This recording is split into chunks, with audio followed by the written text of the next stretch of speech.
Mister जय खानोलकर, पुन्हा आलीस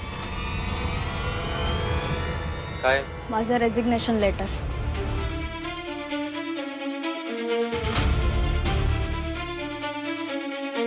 seriously? मला माझ्या मम्मीने सांगितलं होतं, जिथे आपली किंमत नसते, जिथे आपल्याला मान मिळत नाही, जिथे आपला स्वाभिमान दुखावला जातो, तिथे थांबायचं नसतं. खरं तर हे तू ऑफिसमध्ये द्यायला हवं होतंस, पण तुझा स्वभाव बघता. एनिवे, माझा भाऊ ऍडमिट आहे इथे आणि हे हॉस्पिटल आहे. मला वाद नको आहे. भैया, तुला आज आठवलं का हे हॉस्पिटल आहे ते? काल माझ्यावर आवाज चढवताना नाही आठवलं तुला हे हॉस्पिटल आहे म्हणून? काल तू आमचा एवढा इन्सल्ट केला तेव्हा आम्ही नव्हतो आवाज चढवून बोललो, तू बोललेला. तू माझ्याबद्दल, माझ्या कामाबद्दल बोलला असता ना तर मी ऐकून घेतलं असतं. पण काल तू जे काही बोललास ना ते नाही चालवून घेणार मी. काल मी, माझे मम्मी पप्पा एक माणुसकी म्हणून तुम्हाला आधार द्यायला आलो होतो, वाद घालायला नाही. तो तू घातलास. काय गरज होती रे आमच्या परिस्थितीबद्दल, गरिबीवरून बोलायची? तुला काय वाटतं, तू 4 पैसे जास्त कमवलेस, मोठ्या घरात राहिलास, गाड्यांमधून फिरलास तर लोकांचा अपमान करायचं लायसन्स मिळालंय तुला? गरीब आम्ही नाही, गरीब तुमचे विचार आहेत. माझ्या पप्पांसाठी जर त्यांच्या मुली अभिमान आहेत ना, तर आमच्यासाठी आमचे पप्पा जगातला सगळ्यात ग्रेट माणूस आहे. त्यांचा इन्सल्ट केला तुम्ही. त्यांचा मान तुझ्या या जॉबपेक्षा ना खूप मोठा आहे. हा जॉब तुला देणारच नव्हतो मी. आकाशमुळे मी तुला या ऑफिसमध्ये चालवून गेलो. आकाश दादामुळेच मी जॉईन केलेलं. कुठलेही फेवर घेऊन नाही, HR डिपार्टमेंटला कडक इंटरव्ह्यू देऊन बकायदा सिलेक्ट झालेली. हो हॅलो, तुझ्या आईला माझा एक निरोप द्या. काल त्या जे काही मुलींनी कसं वागावं वगैरे बोलत होत्या ना, त्यांना बोल की आधी माणूस म्हणून कसं वागावं हे तुमच्या मुलाला शिकवा. ए पास ना, माझ्या आईबद्दल काही बोलायचं नाही. माझे पण मम्मी पप्पा काय रस्त्यावर पडलेले नाहीयेत. कधीही कोणी येऊन कसं पण त्यांना बोलेल. आधी ना घराकडे लक्ष दे. ते परफेक्ट आहे असं तुला वाटत असेल ना, तर आज का तुझा भाऊ या अवस्थेत इथे? काय एवढी मोठी स्टेप घेतली त्याने? का नाही मोठा भाऊ म्हणून तुझ्याशी त्याने त्याचा प्रॉब्लेम शेअर केला? का नाही फॅमिली म्हणून तुम्ही त्याला क्लोज वाटला? हे जे काय झालंय ना, त्या सगळ्याला इनडायरेक्टली तुम्ही जबाबदार. बस, इनफ. Just shut up. काय झालं, कसं झालं ते मी बघून घेईन. आणि ही मुलगी आहे ना, तिला सोडणार नाहीये मी. ताई, हेच आहे ते हॉस्पिटल. आपण रिसेप्शनवर चौकशी करू. चल. हेच हा जो काय तिरस्कार भरला ना तुझ्या मनात मुलींबद्दल, त्यामुळेच सगळा प्रॉब्लेम झालाय. म्हणूनच गौतमने काही शेअर केलं नसेल. तुझ्या आईला तर त्यांचा पैसा, स्टेटस, श्रीमंती ह्या पलीकडे दुसरं काहीच दिसत नाही. मला तर वाटतं की तुमच्या घरात ना प्रेमासारख्या फिलिंग्सची पण किंमत केली जात असणार. तुला काय माहिती आमच्या घराबद्दल? उगाच तोंडाला येते बोलू नकोस तू. रेजिग्नेशन दिलंय मी. आता नाही ऐकून घेणार. सिंपल आहे ना. मुलीचं नाव काढलं तरी चिडतोस तू. मग एका मुलीवर प्रेम आहे हे कसं ऍक्सेप्ट केलं असतास? तर गौतमने सांगायचा प्रयत्न केला असता ना तरी पण चिडला असतास तू. कानाखाली मारली असतीस त्याच्या. तू मुलीच्या भानगडीत पडलास गौतम, म्हणून स्वतःची अशी घाणेरडी अवस्था करून घेतल्यास. लाज वाटते तुला? कोण होतास तू गौतम? हे काय झालंय तुझं? माझा प्रॉब्लेम आहे, तुला काय करायचंय? चूक तुझी आहे, गौतमची नाही आणि त्या मुलीची पण नसेल.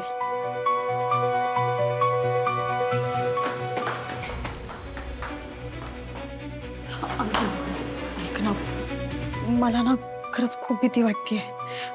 अगं, जर आपल्याला इथे कोणी बघितलं आणि ओळखलं तर, मम्मी पप्पांना कळलं तर त्यांना काय वाटेल? आपण काय सांगणार त्यांना? पण ताई, तूच बोलली ना त्याला भेटायचं म्हणून आलो ना इथे. ऐक, आता घाबरू नका आणि कोणाला काय नाही कळणार का? आणि कळलंच तर ना, बघू काय करायचंय ते. चल तू ऐक, तू रूम मध्ये जा, मी बाहेर थांबते आणि कुणी आलंच तर मी तुला सिग्नल देईन, ठीक आहे?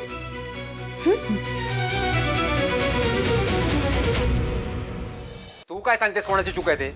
बरोबर आहे. असंच भीतीचं वातावरण असणार ना तुझ्या घरात.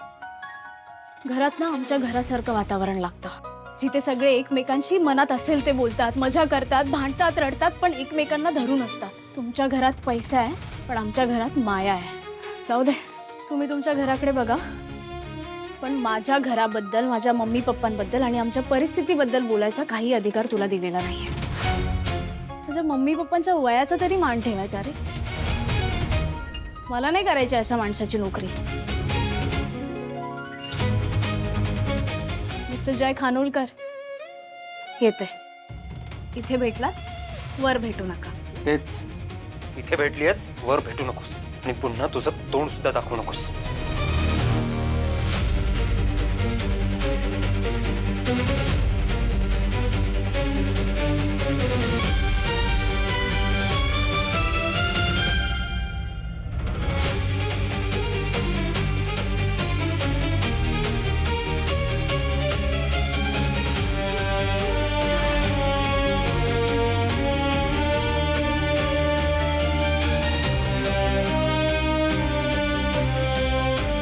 चल शारुताई गेली चल. इथे इथे. ऐक, तू आतमध्ये जा, मी बाहेर लक्ष ठेवते, ठीक आहे? चल.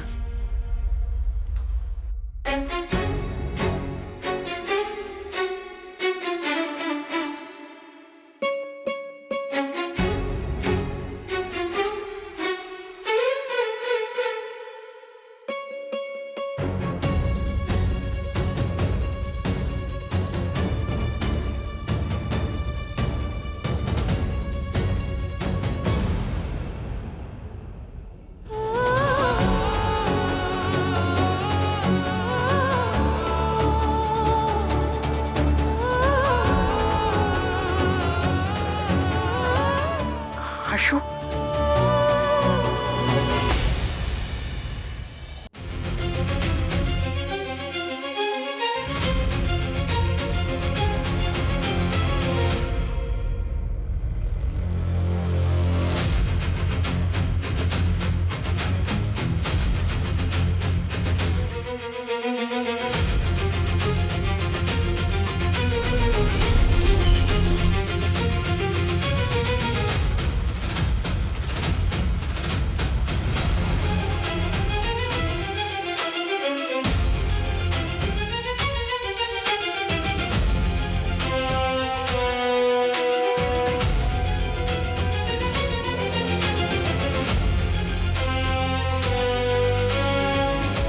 जाऊ दे, जिन्यानेच जाते.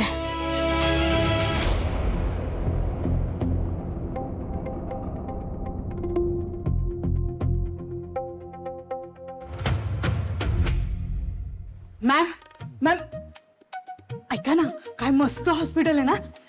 बरं झालं त्या निमित्ताने मला हॉस्पिटल तरी बघायला मिळालं. मॅडम, आपल्याला किती बिल येईल? तुझा 10 वर्षाचा पगार आहे ना, त्याच्यापेक्षा कितीतरी जास्त. एवढं? कसे आहात तुम्ही? तू आलीस ना, आता बरं वाटेल. का केलं असं? बरं झालं ना मी पॉइझन घेतलं. तू मला भेटायला आलीस. असं असेल ना तर मी रोज